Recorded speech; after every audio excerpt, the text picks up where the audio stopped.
parenting is a skill. It's a verb, right? Yes. Yeah. So it is a skill that you build over the years, and the Yes. teenagers test that skill. So if you have built it over from from the baby age, Yes. you will fly with great colors, Yeah, But you can't you yeah, but there is also the concept of, when the kids are younger, there is a reward versus punishment type of a parenting, and then it Mhm. becomes a collaborative kind of parenting because now they are not babies anymore. We are used to giving them instructions, now do this, now do this is how we'll do it. And then that goes from, okay, how do we do this together? So the collaboration starts coming in. Hi, we are the Confident Communicator, and I am Seema Mehta, along with my partner Deepma Jadeja. Welcome to Imperfect Parenting. Together, let's get on a journey of discovering kindness, success, and happiness courageously, fearlessly, and by holding ourselves to a standard of grace, not perfection. It is our mission at the Confident Communicator to empower kids and adults discover their own uniqueness through our coaching, training, and soft skills program. We welcome you to a new chapter of Imperfect Parenting, a series dedicated to discovering our own uniqueness without judgment by chiseling away all superfluous materials within ourselves.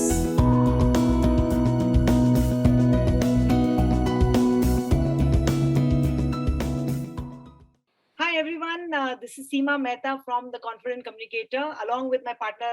I should always do it this way because it comes the reverse. Deepma Jadeja.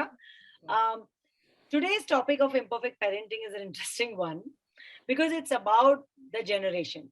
We're not going to talk about generation gap as much as we are going to talk about the challenges that the generation that is currently present in the world today is facing. There's always the current generation that talks about how the previous generation put a lot of hardship on them, and then the younger generation rolls their eyes and says, "That's okay. You don't have it as tough as I do. You don't know the challenges I face." And there's always this generation gap. But the generation we are talking about today is the Gen Z. This is a generation that sort of grew up in the world of technology, social media, and the internet. And the challenges are amazing and abundant. And we have an amazing guest who is the right person to talk about something like this. We have with us Ms. Nivedita Mukherjee, who has been an education advisor for school management. She has been in the education industry for a really long time, very well respected in Bangalore and the rest of the country. She's a consultant to parents and has been an honorary, advisor on the school boards, and we're so excited to have her. Thank you so much, Nivedita. I know you are a very busy person and you gave us this time. So we are very, very honored to have you. How are you? thank you, and what a delight to see parents of Z, because those are the most exciting people. Those are the most, I would say, brave and vulnerable at the same time. So, I've had this conversation with my mother, where she says, "You guys are so involved in your children's lives. We never knew what you were doing." And I said, "Yeah, our challenges are so different because the millennials, as well as the Generation X, was sort of known as the helicopter parents, right. sort of, and they're very involved in the lives of their children for very good reasons because there are a very different set of challenges that their children have. So what is your take as an educator? What are you hearing from parents about the challenges they are facing with this generation? Um, I think a lot of challenge, what I see they face is articulation. The words that this generation uses versus the words that the parents use. So articulation is one of the things of various aspects. Whether that articulation is of feelings or issues, so that's one big issue. The second is uh, conflict of what they understand as values and what Absolutely. the parents understand as values, and actually the twain do meet, but Yeah. again because of the articulation, the understanding of values is muddled between moral values and life values. So So that I find is a when challenge. you talk about values, I think what you're saying is that what we see about this generation is that they're very, very, open-minded. They are, socially more accepting. They are more, maybe ethnically Yeah, diverse. yeah, While our generation or the generation X and millennials are the ones who are sort of still holding on to the age-old value systems mm, and still trying to be open-minded about how their children. Is that what right, you're talking about? right. So Right. we want to be open-minded, and but we use different words for being open-minded, and the children use different words for being open-minded. So it's Right. somewhere running parallel and not meeting. So Correct. Yes. actually, it's not that the older generation doesn't value empathy and the new generation doesn't value empathy. They both value empathy, but the words that they use and the towards whom they use and the extent to which they use is very varied. I mean, So Very, that's the very conflict. true. yeah. I've noticed that too in the raising of my children. Is that, when you're talking, sometimes you're saying, you have to kind of take a step back and say, aren't we saying the same thing? We're having this huge argument, Yeah, and then you're yeah, saying, but we're actually agreeing. We're yeah, just agreeing a little differently. yeah, However, there are certain places where the younger generation is kind of trying to create their own rules yes, rather than live by ours, yes, as we did with our parents as yes, well. yes, However, I'm noticing that they're doing it much more stronger, and mm, they're doing it younger, mm, and they're Yeah. doing it without really. I remember one quick example. I remember when I was younger, I would want to challenge what my mom was saying, but I wanted her to still validate it. mm, My daughter now challenges what I'm saying, but she really doesn't worry about whether I do validate Agree it or or not? not. Yeah. Right. And so that's that difference. So Nivedita, how do you suggest, because it is a problem of communication and conversation, right. how do we kind of reach that middle ground with children who are challenging us? Where do we kind of give in, and where do we draw the line? Right, right. So it's interesting that you used these words because those are the words which dissociate the Gen Zs. Give in or draw the line. Yes. That's not something they like. It's a very zero-sum kind of a dialogue. Yes. So when you feel challenged by your child, as I see with my students, what works best is to ask them, why do they think so? Why do you say so? And have them explain their point of view. So, two things happen. Either they explain very well and you understand their perspective, or second, when they try to explain to you, they understand themselves better and Yes. tweak their thought process. So it's might be a good idea if the child is no, mostly teenagers, when they would say that this is how I want it to be and why can't I do it like that. Mm. So it's instead of getting the heckles up and saying Yes. that, but I am so liberal with you and I'm letting you do this and Yeah. you're always in this, and then, well, I mean, why can't you listen to me for about this? Yeah. If I know it's easy to say, but if you could step back and ask them, okay, you want this and you want this now, and you want this how? Yeah. Why do you want it like that? Correct. Correct. What Correct. do you want to achieve? What is your objective of that? And once they start articulating, either you understand their perspective better, and or they also understanding their own Yeah. perspective better, that actually I'm just making a big deal out of Correct. They become nothing. clear in Yeah. Yeah. their own So they mind. start, Yeah. yeah, they start explaining, Yeah. and sometimes you realize that actually I'm just coming from my thought process, and that's why I'm questioning this. Mm. Correct. Correct. I can get the point that why they are saying like this. Why can't she have a choice in this? What possible harm could it be? And if you come to that discussion, you ask that what possibly could go wrong. As a mother, I'm thinking that this possibly could go wrong, and thus it is making me worried, and thus I'm asking you this question. So she understands your point of view, or he, and that this is why I am being asked, and this is, she's coming from a point of concern and not a point of control. Very So true. the giving and giving away and control, or holding, reeling it in, Yes. has a bit of control, and none of us as human beings, as people, like that thought process of being controlled. In our generation, in your generation, even in my generation, there was a certain hierarchy.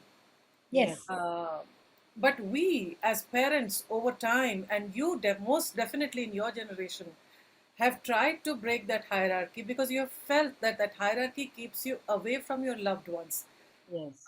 That hierarchy lets you not get the joy of their experiences, of their stories. So if you break those hierarchies, but then you have also opened yourself to being Question. questioned. Yes. Yes. So I Yes. guess, even a very And thin this, pancake has two sides. yeah. Yes. So No, and it is a challenge, right? I mean, we come from a generation where, we would say things like, my mom would just look at me and that's it.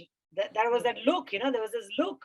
And we had to just withdraw and kind of never say, never question, never ask. yeah, And then we have these children who are probably doing the same thing to us. So I always feel like we are the generation that is sort of sandwiched.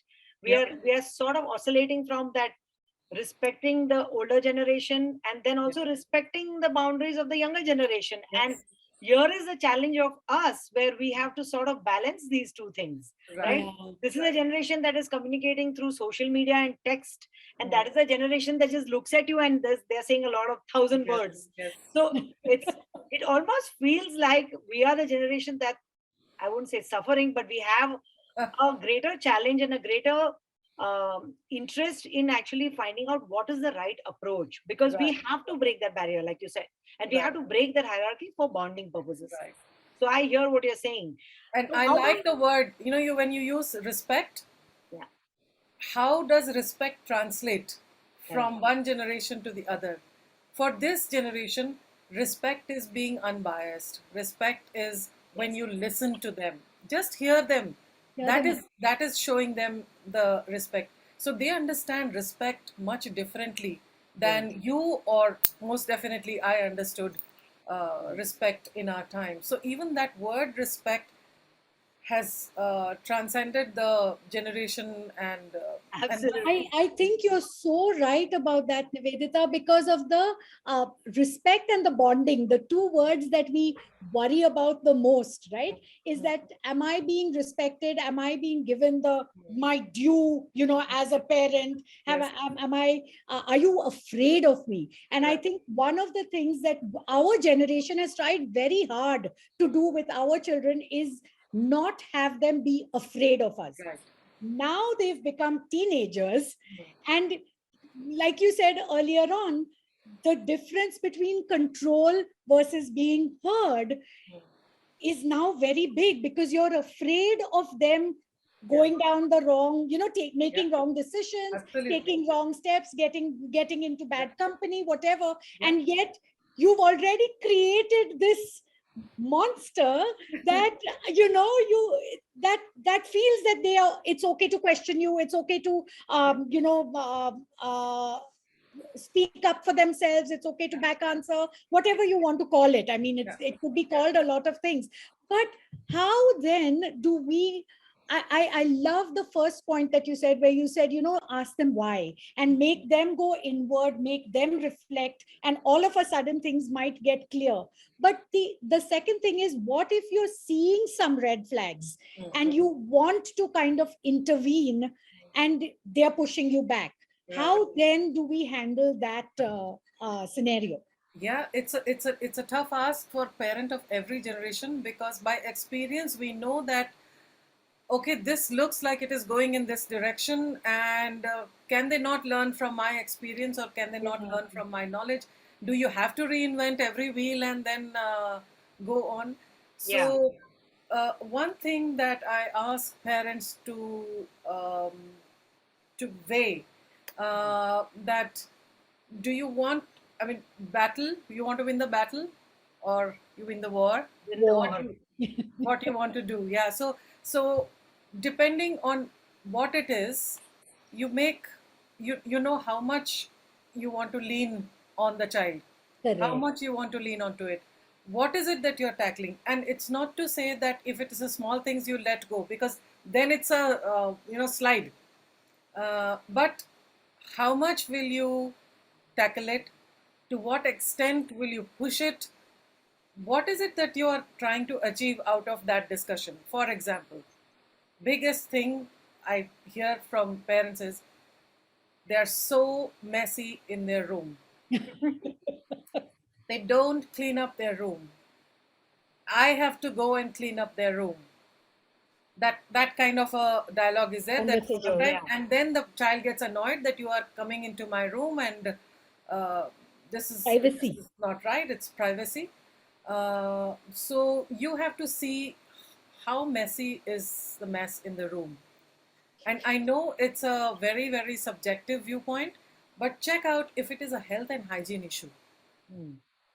If it is just a clutter issue, you might want to let that phase be.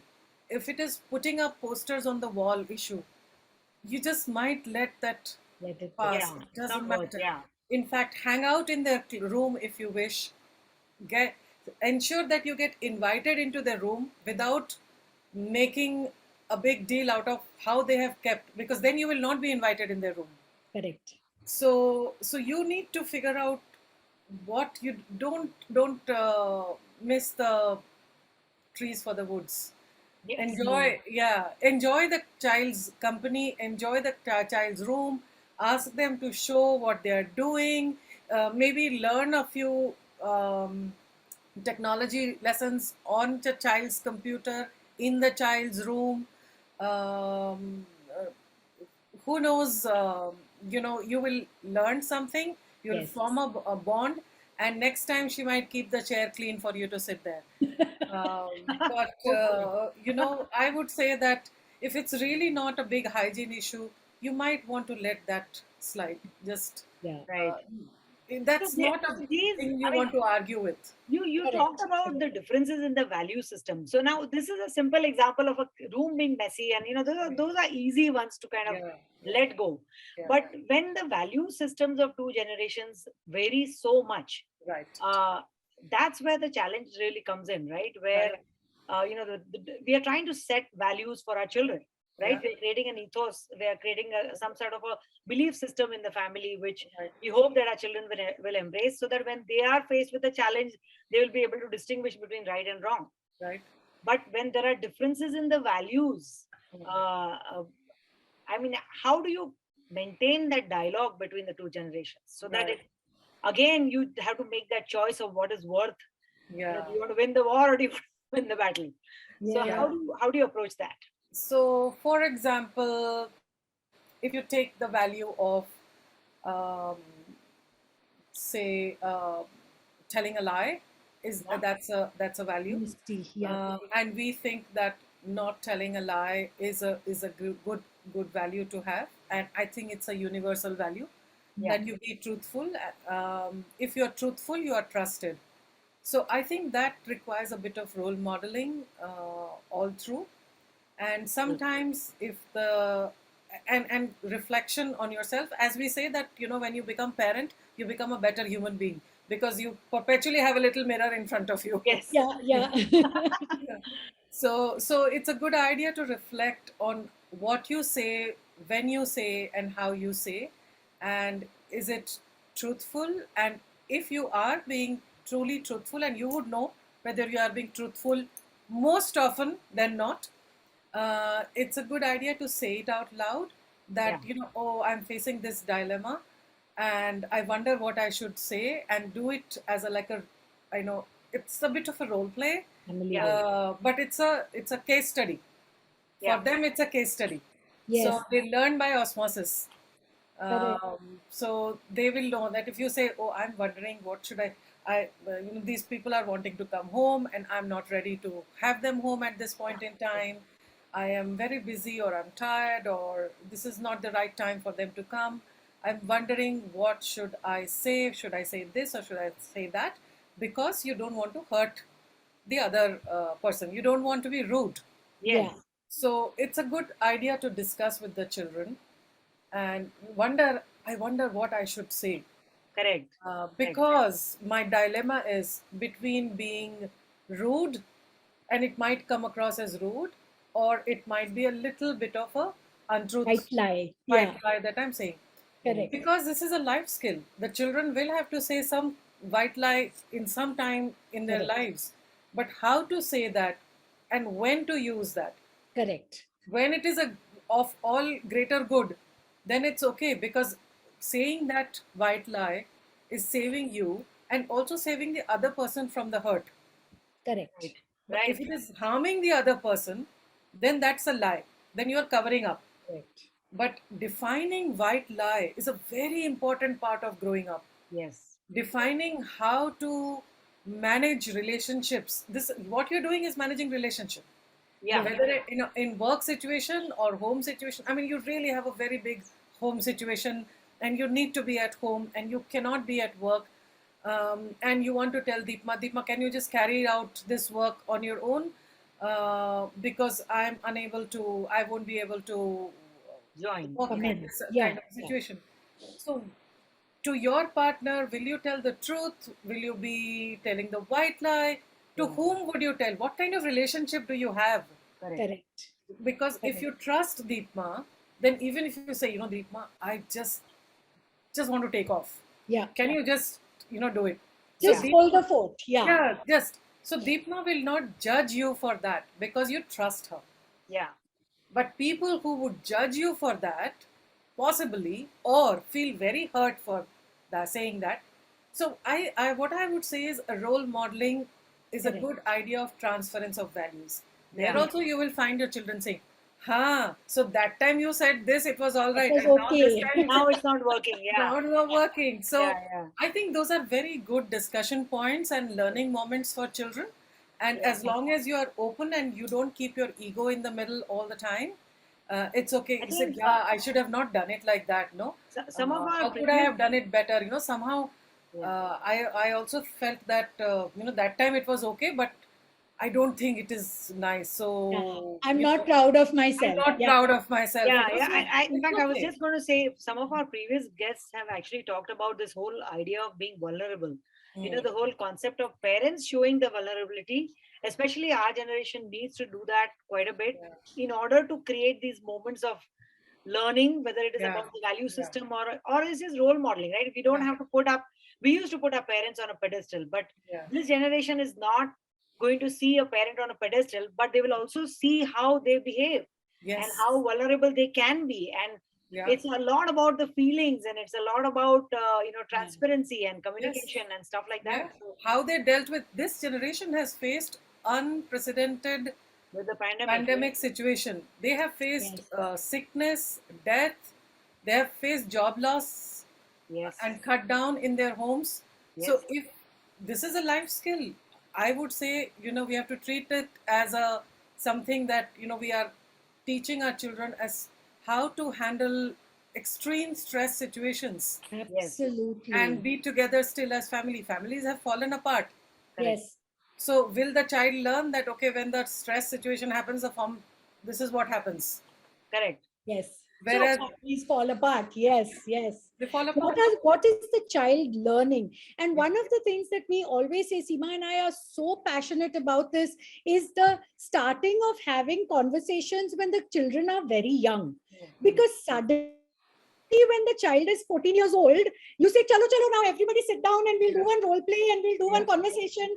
It's not going to work. Those crucial conversations don't just fall from the sky. Yeah, That trust has to be built from the time they're 5 years old, 6 years old. You're having dinner together, you're Yeah. having conversations together. Yeah. Then at 13 or 14, I had one interesting conversation with my son once where he said, you tell me you don't want me to lie to you. And then when I tell you the truth, you get mad at me. So now what to do? So, but that was because we had opened the door to that level of conversation Right. where we say, Acha, chal, let's sit down. Let's all calm down. First of all, what you did was wrong, but okay, let's all calm down and let's figure this out. Right. He was willing to sit down because he had 5 years of conversation experience Right. behind him. Right. Right? He wouldn't have done it if it had just come out of Yeah. the blue. Yeah. Yeah. Right. And you wouldn't have had practice of doing it good as well.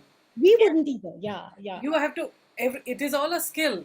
Parenting is a skill, it's a verb, right? Yes. Yeah. So it is a skill that you build over the years, and the yes. teenagers test that skill. So if you have built it over from from the baby age, Yes.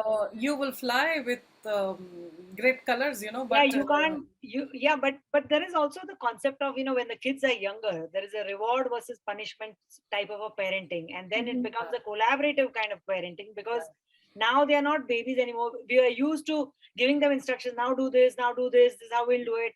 And then that goes from okay, how do we do this together? So the collaboration starts coming in. So that Correct. switch when that happens, when that switch happens. Again, you may come with a very interesting word. Switch is not required. Okay. The voice and choice has to start from the very early age, because choice is a muscle that the brain has. Okay. What choices the child is making growing up. Yeah. In the teenage also, the same choice centers will work. You don't want a young child, very young child, to not be able to make choices, and then suddenly you are assuming that at teenage they will be able to make right choices. Yes. It's too much to expect. Correct. So even when they are very young, the instructions have to be kept so little, so minimal. I mean, if it is assumed that you have to wake up, you have to dress up, you have to shower, you have to eat, you have to go to school, and that's a given. I don't want to be a nag, you don't want to be nagged. And that has to happen from the very, very early age. That this is a done thing. Yes. Alarm has to go and you have to wake up, or I'll come and kiss you, wake up, and you just have to wake up. And whatever is the ritual for you. Correct. Which means there are some things which are non-negotiable, and there are some things where there are choices. But you have to help them exercise that muscle of choice from the beginning. Very beginning, yes. The same for teachers, right? We tell them, the teacher, if you don't give them choice centers in the toddlers when they come in the classroom, you think they are going to make the right choices of doing the homework, studying what do they care? The future is long, far away from a teenager. Yeah, correct. And we say that if you're doing this, how will you do this? And then that will happen. But they are living in the now. Yes. That's the joy of that age. Yes. They're living in the now. So if they have the muscle of choice already well practiced, well oiled, then they will make those choices, which we have to do from the kindergarten. We can't do too much instructional strategy in the kindergarten, not giving them choices, and then suddenly in expect that switch to happen. Yeah. And there is no switch. No switching. There is no switch. No switch. Absolutely. So this generation, has been accused of being helicopter parents. I mean, there's such a big debate about this, right? That this the millennials and the Generation X are helicopter parents. I mean, I see my mom constantly telling me, I didn't even know when you went to get your college, application form, and you just filled it out, and you let me know that you're going to this college, and that's actually a true story. And here we are involved in every single decision, discussing every single thing that our children are into. Is it something that we are obsessed about, or is it just the circumstances that are like that? And how far should we be going? I mean, I sometimes when I tell some of my friends that, you know what, when I talk to my children and I give them chores, they find it very hilarious. And I say things like, for example, if I have a domestic helper who's doing work, I always say, she's my helper. She's not yours. I have hired her. You have not hired her. You still have to make your bed. You still have to pick up your plate. You still have. So those are the things that we talk about in our household. But there are a lot of parents who find that very strange and very funny, that they're so involved in every single thing that the child is doing. I sometimes wonder if there's any room for the child to even grow or breathe, because how involved are we as helicopter parents? So where do you think parents should sort of back off and say, And to add to Seema's question, Nivedita,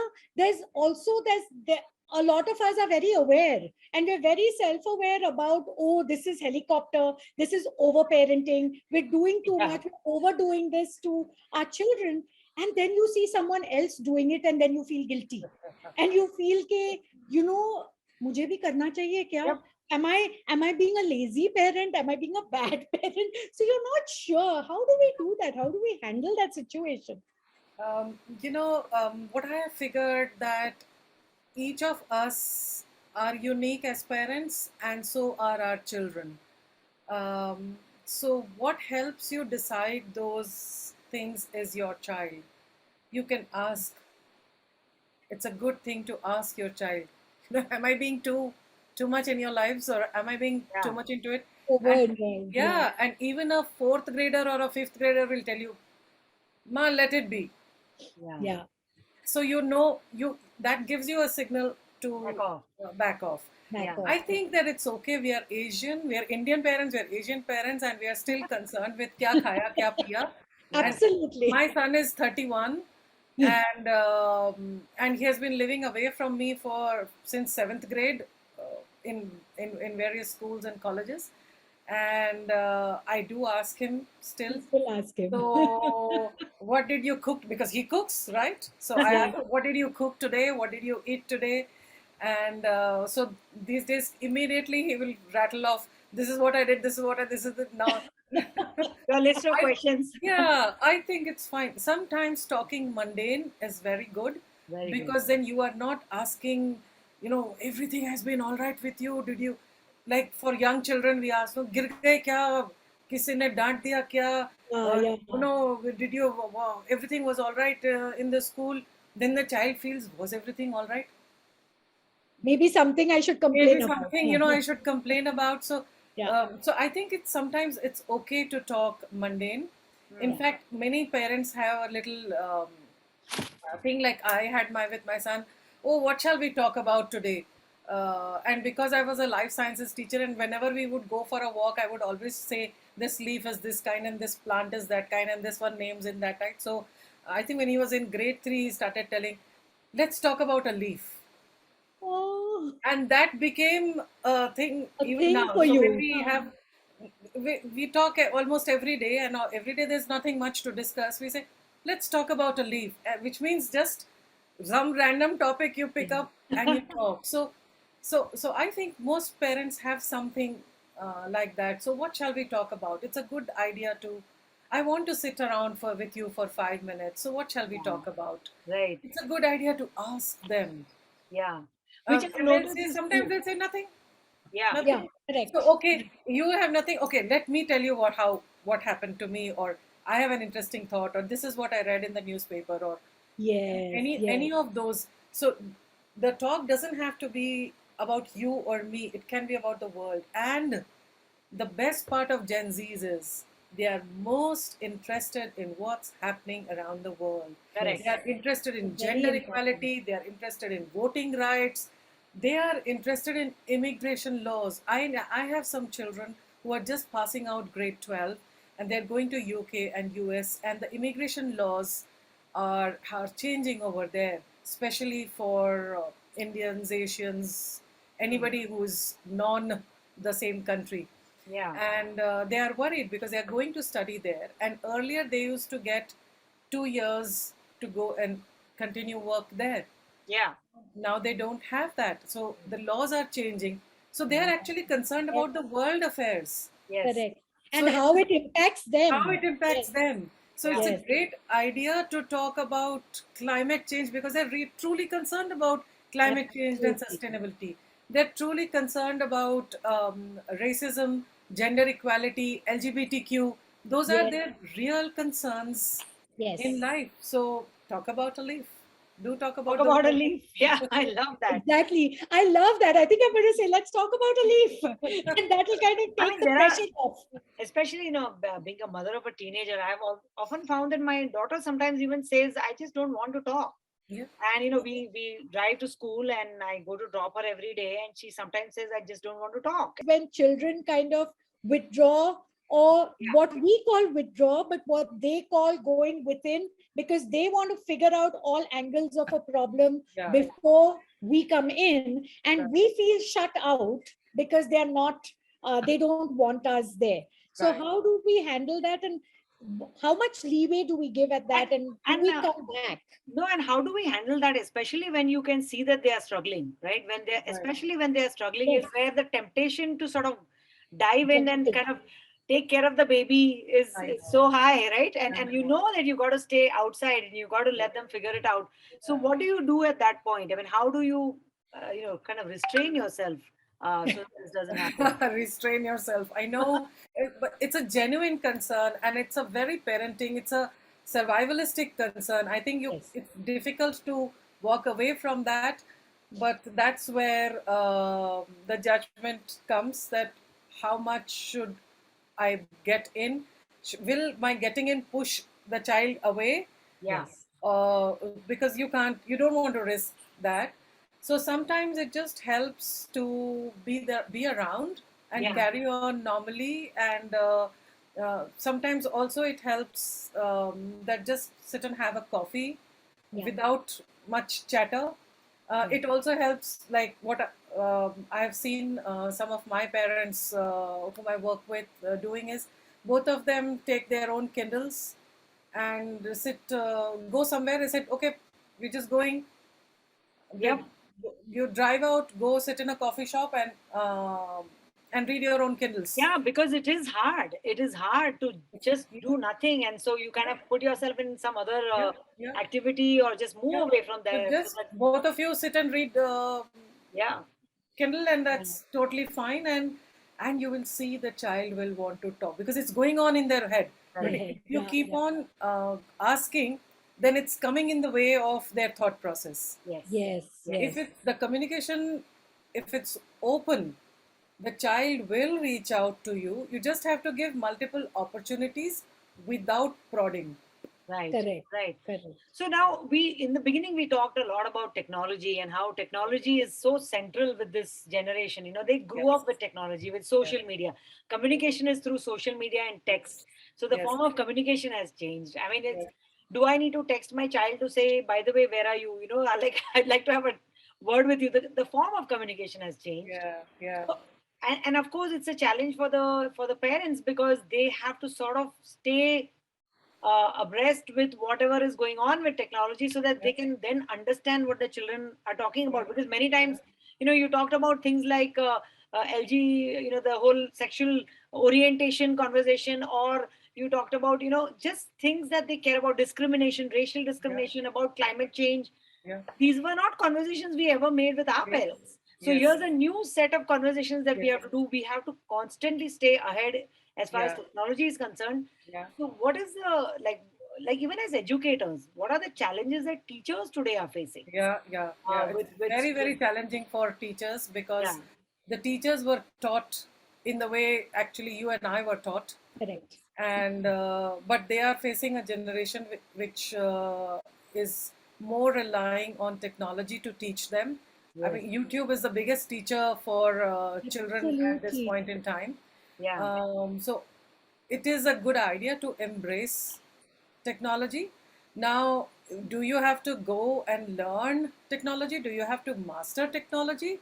I would say no, because no matter how much I master, it's going to and be way I'm ahead. fairly okay with technology, but Yeah, nothing compared to your daughter, right? yes, Yeah. So I will be, and why should I be? yes, I want them to be better than me. As a correct, teacher, as a parent, I want my next gen to be better than me. yeah, So if I want to enjoy this communication, this link, I will appreciate, I will understand, and perhaps I will learn from them and with them. And they are so happy to teach. I Yes. have had my students going online and on Zoom, and they've told me, shown me how to edit yes, this and how same to here. edit that. And they have done that. And it's such a amazing bond, hierarchy breaking bond Yes. Yes. between the teacher and the taught, and that can be the parent and the child. In fact, what it does is it makes a teacher more accessible and easy to Yes, talk to because you've broken yes, those barriers. yes, We used to have this image of the teacher being this person who you cannot even go and I'm still scared of talking to principals. Even at this age, if I had to talk to my child's principal, I would be very tensed. It's such a tense, so much tension is there. But now, by asking a child a question, how do you do this? You've broken those barriers, and you've taken away that generation gap completely, and you've given them some kind of an empowerment. So I think that's very, very powerful. And I think we need to, like you said, put the ego on the side, put the anxiety on the side, and be open to be as much a learner as they are. Yeah, it takes a little effort, but it only takes a little effort. It actually doesn't take too much effort. Once you start enjoying, this lovely bond that you would develop with the child, you would actually enjoy. You feel more youthful, more connected. And the joys are immense, and the child, when they see you vulnerable in a very simple way that you don't know and the child is showing you, they also don't have the ego of not showing their vulnerability. Correct. Because the teenagers think they're cat's whiskers. And that's what they should think, because they're getting into adulthood and they have to take responsibility of their lives, and that's an evolutionary stage. But when they relate with you on those terms, they are also okay to come and tell you, I'm very stressed about this. Or, they have social media generated standards. Which and those are tough standards. You and I will not be able to exactly get it. Those are, Greta Thunberg is doing this. And what am I doing? It is that kind of thing, because, and we also say, see, she's a student. She's a student activist. Because you talk about Malala, you talk about Greta, so many we people talk about them, and they wonder, what am I doing? Correct. So those are social media generated standards, not to mention the body and body image, image and all of those kind of things. Those are for sure are there. But even these positive pressure is also there. Correct. See, impossible to attain perfectionism.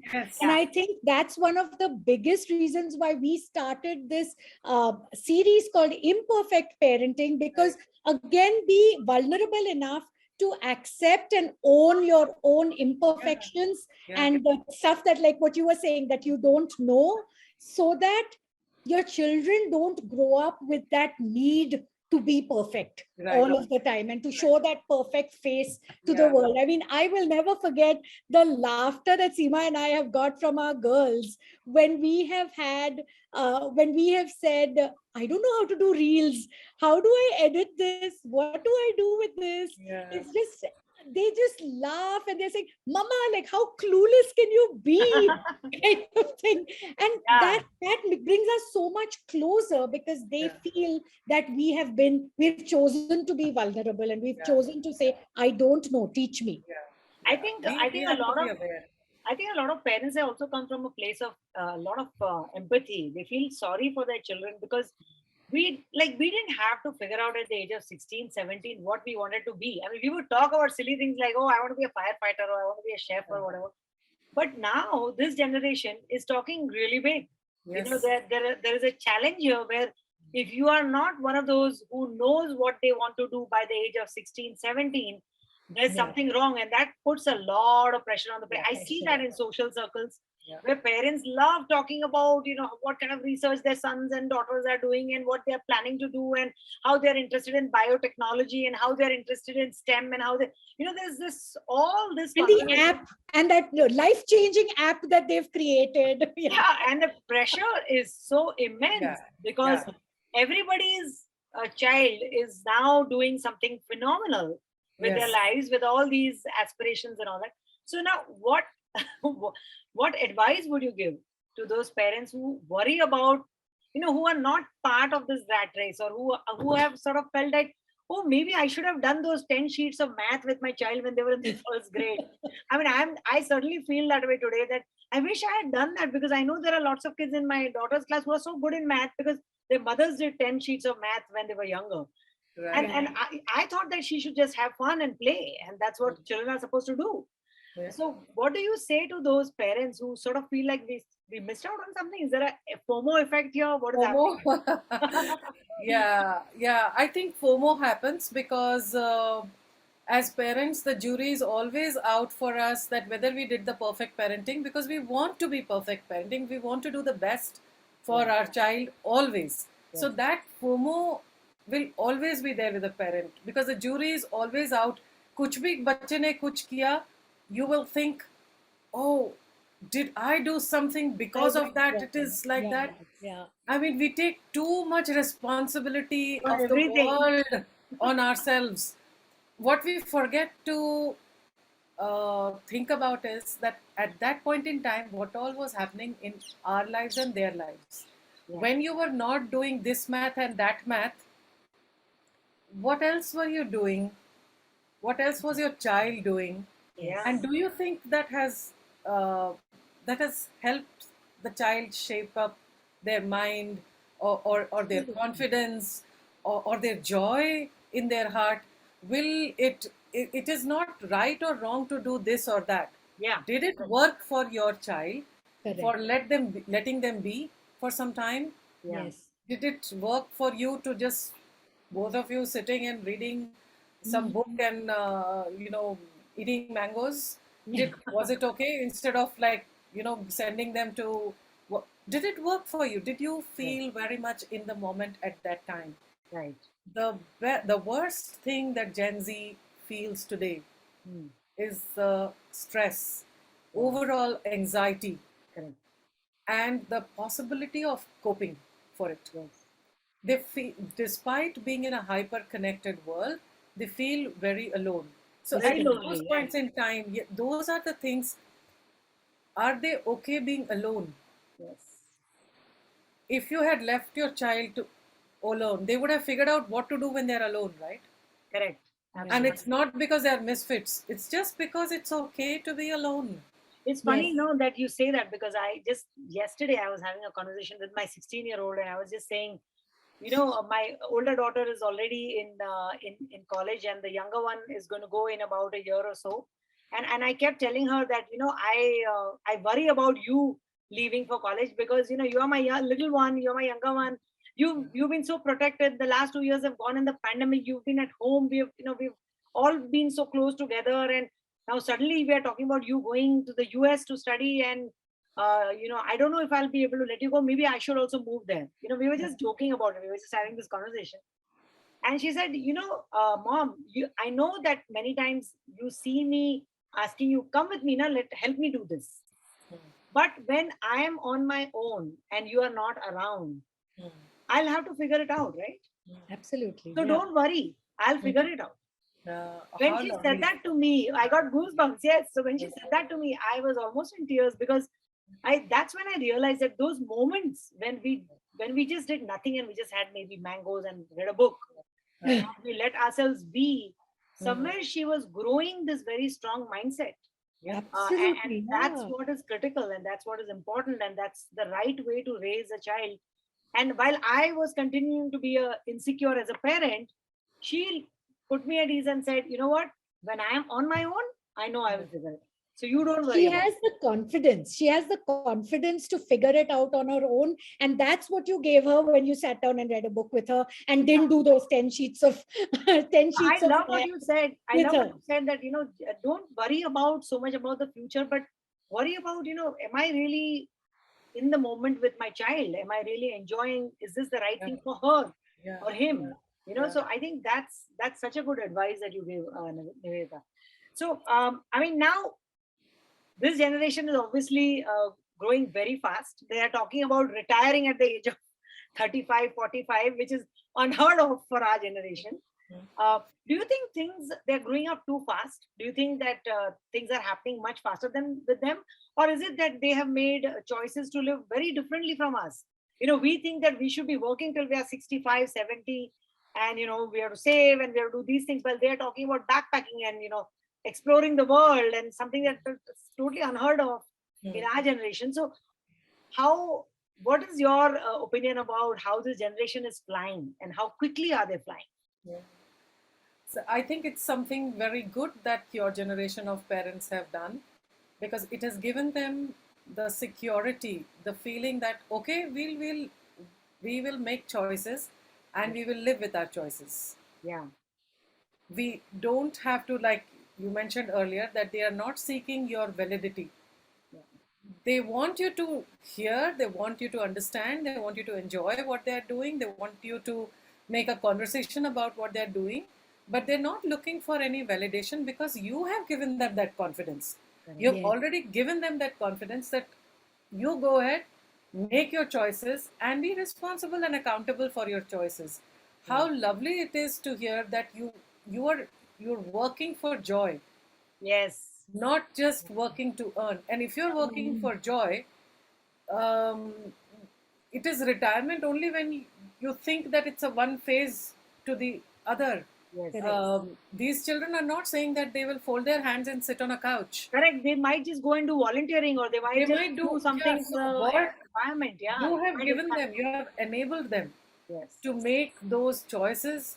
You have also made them secure in more ways than one, with their education, with finances. Why should the next generation be only concerned about working to earn? Yeah. Yes, work to earn enough to get by and not to be dependent on the other people, but you don't have to work to earn, to hoard and save and leave legacy for Yeah. three Yes. generations Yes. hence. Yes. Yes. Yeah. Yes. So I think you guys must pat yourself on your back and say how amazing work you have done, and that has come from your FOMO. See, if you didn't have that FOMO, you would have not done those delta improvements on your parenting styles Yes. Correct. Yes. all through. So Correct. it's completely fine to be always judging yourself on your parenting, but sometimes ask your children also to judge, and you will get reassurance It's from like them this. saying Yes. that, like this, that Yeah. it's all right. It's Yeah. all right. अपनी, like I would say, अपनी परवरिश पे भरोसा रखिए. Yes. Yeah. Absolutely. Absolutely. Trust the process. That's something that Yes. we talk about all the time in our, even in our courses, in our classes. We talk about trust the process, because a lot of parents, when they talk to us about, when they do inquiries about our programs, we always say that you have to trust the process. You're doing your intuition, everything that you are doing Yes. intuitively is the Yes. right thing for your child. And Yes. every child is unique. So, what works for one child may not Yes. work for another child. So, Absolutely. rely on your intuition, and I love that, I was going to call this episode approach to parenting and educating the Gen Z, but I think I'm going to change that name and call it breaking barriers with Gen Z. So I think that's something that you have actually told us so beautifully, Nivedita. And I think before we end, anything we want to add, because I think this conversation has really sort of applauded what our generation is doing and appreciated what the next generation is doing. So I think there is a very positive outcome to this conversation, I feel. Absolutely. Yeah. Instead of saying, I, oh, rolling our eyes and say, oh, my parents used to say that and my children used to do that. And yeah. so I Yeah. think that's beautiful. Yeah. Yeah. I think that's one of the things that I really love about my parenting journey and my children and what they have given to me is that we were able to create, for the most part, not all the time, but we were able to create a judgment free space for both of us, for all of us to exist in the same arena, so to speak, rather than saying, oh, the parents are always on the pedestal, you don't back answer, you don't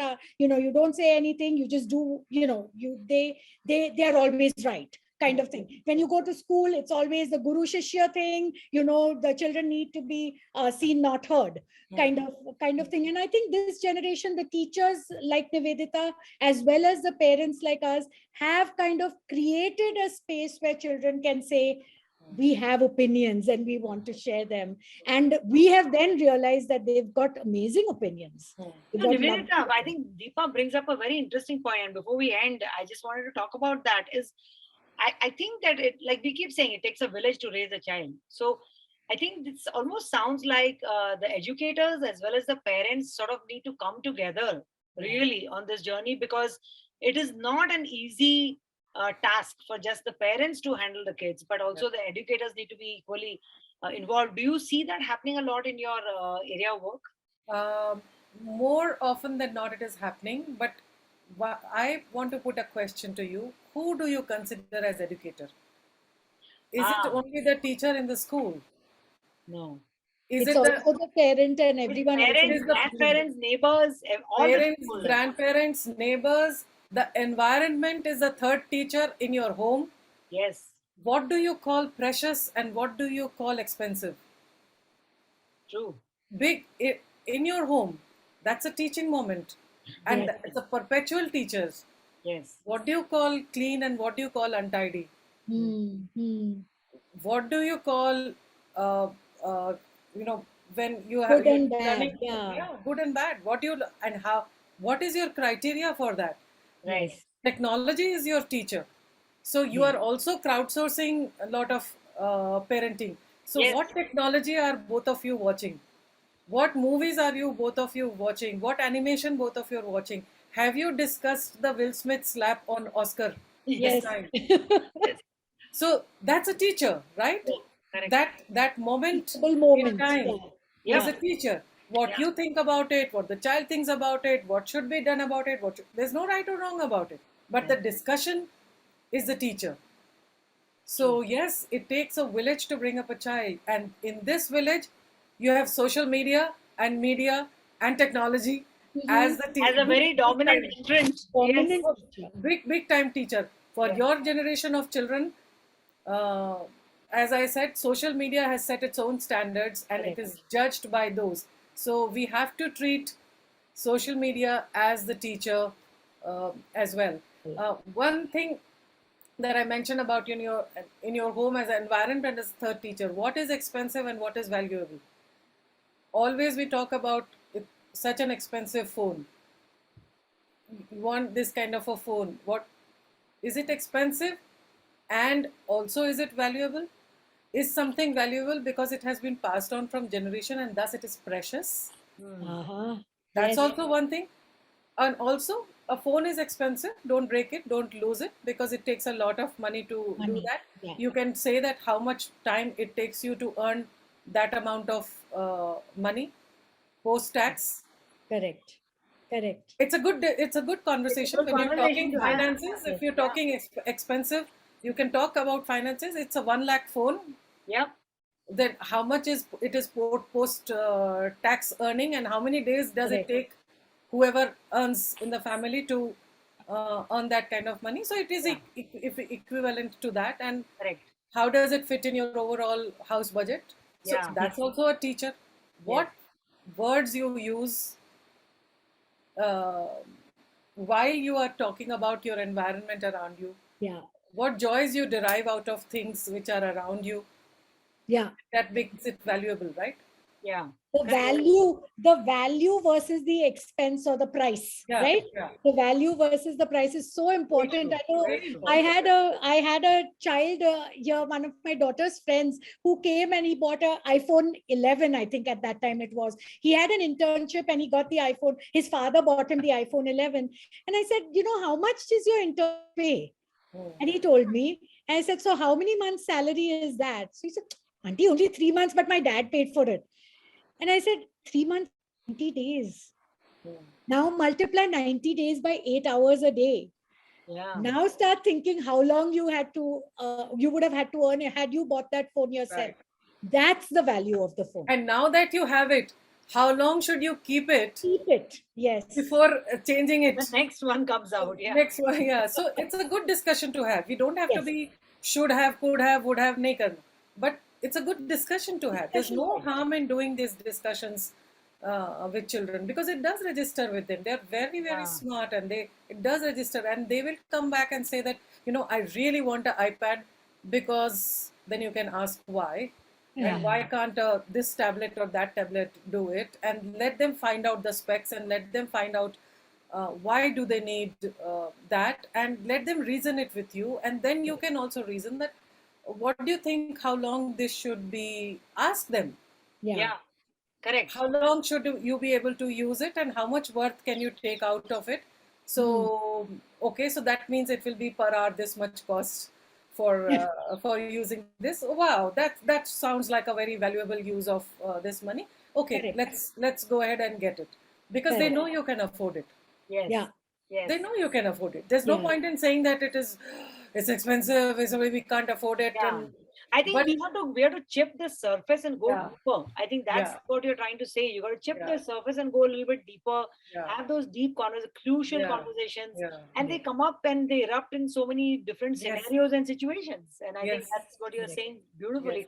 And I think that's why this generation and our generation have to really meet somewhere in a conversation. So I think it's yes, maybe over a cup of coffee or tea is where we have conversations and yes, interesting things come out of it and yeah, learning comes out of it. yeah, yeah, And I think you're right. We have to stop looking at our world as only, oh, I have to finish my 11th grade, 12th grade, then I have to go to college.